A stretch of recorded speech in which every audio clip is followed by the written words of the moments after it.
आपने सही प्रश्न किया है कि ये बहुत ही गैर जिम्मेदाराना जो हरकत है ये पूरी पॉलिटिकल पार्टियां कर रही हैं। ये भूल जा रही है कि इस तरीके के माहौल को गरमाने से वहां पर किसी तरीके का आक्रोश बढ़ सकता है, अचानक कुछ भी हो सकता है, ऐसी घटना घटित हो सकती है। लोगों की संवेदनाएं बार बार अगर आप उसको छेड़ेंगे तो कहीं ना कहीं आक्रोश बढ़ने की वजह से कल को बड़ा प्रकरण हो सकता है। तब भी आप वहां के प्रशासन को दोष देना शुरू कर देंगे, जिस तरीके से पत्रकारों को दोष दे रहे हैं कि वो एक तरफा मतलब पत्रकारों को भी दोष दे रहे हैं, तो उसी तरीके से प्रशासन को भी देंगे, क्योंकि जो लगातार ये संवेदनाओं को लोगों को हर्ट कर रहे हैं, जिस तरीके से बार बार उकसा रहे हैं, लोगों को अस्थिरता पैदा करने की कोशिश कर रहे हैं। ये कहीं ना कहीं अगर प्रशासन इन लोगों को छूट दे दे और इन लोगों को संयमित रहने के लिए जरूरी तरीके से उन लोगों को रोकथाम ना करे तो निश्चित रूप से वहां पर किसी ना किसी तरीके का ये लोग विद्रोह या आतंक एक तरीके से फैलाने की कोशिश करना चाहते हैं, ताकि वो बता सके कि हम सही हैं और वहां की प्रशासन, वहां का शासन जो है वो सही तरीके से सक्षम नहीं है। तो ये जो हरकत है, ये देखिए मेरा मानना है कि किसी भी देश के लिए एक सशक्त विपक्ष का होना बहुत जरूरी है,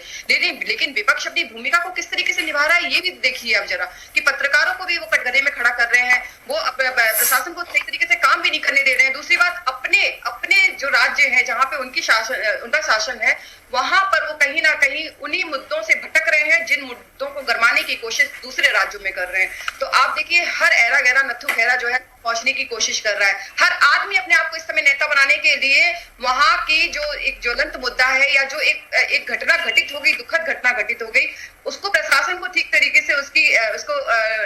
तफ्तीश ना करते हुए वहां पे जाके अपने आप को नेता सिद्ध करने के लिए, अपनी राजनीति चमकाने के लिए जो है वहां पर जानबूझकर लोगों को जो है उनकी संवेदनाओं को हर्ट करने की कोशिश करना, उनमें अस्थिरता पैदा करने की कोशिश करना, उनको आक्रोशित करने की कोशिश करना, ये लगातार विपक्ष कर रहा है, जो कि एक विपक्ष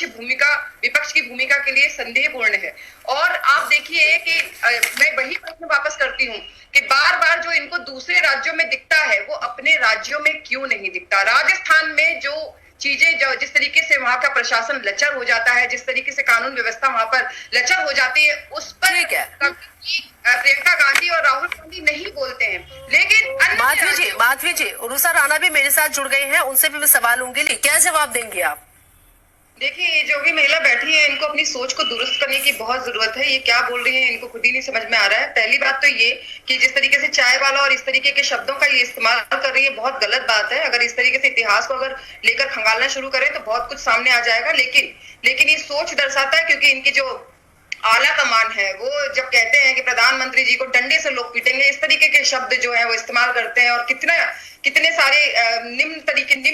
स्तर के जो शब्द राहुल गांधी ने जो है यूज किए हैं, और इसी कारण से आज पूरा देश उनको किस नाम से पुकारता है वो भी आप लोग सभी जानते हैं। तो यही कारण है कि इनकी सोच का स्तर इतना ज्यादा निम्न है कि इनको यही नहीं पता कि इनके देश की जनता इनको कब से नकार चुकी है। अपनी खोई हुई भूमि को, अपनी जमीन को, प्लेटफॉर्म को खोजने के लिए ये लोग मशक्कत कर रहे हैं। करिए, कोई दिक्कत नहीं है, हम भी चाहते हैं कि जो है विपक्ष का साउंड हो, विपक्ष अपनी बात को कहे। लेकिन एक तरफ ये बोलते हैं कि राजनीतिक रोटियां क्यों ना सेकें, और दूसरी तरफ बोलते हैं इंसानियत। तो भैया आप पहले ये तो सोच लीजिए कि आपकी मानसिकता किस तरफ है, राजनीतिक रोटियां सेकने की तरफ है या आप इंसानियत के साथ खड़े हैं। तो इंसानियत तो फिर केवल एक स्टेट में नहीं हो सकती, इंसानियत तो पूरी दुनिया में होती है। तो आपके अपने राज्यों में जब पिटाई कर दी जाती है प्रशासन के सामने, और जो किसानों को जो है एकदम बुरी तरीके से पीट कर उनको जो है हॉस्पिटलाइज कर दिया जाता है, इंजरी होती है, इंजर्ड होते हैं, तब आपकी इंसानियत कौन सा घास चरने के लिए चली जाती है, मुझे ये समझ में नहीं आ रहा। आपकी इंसानियत क्या स्टेट को देखकर आती है या आपके चुनाव को देखकर आपकी इंसानियत जग रही है?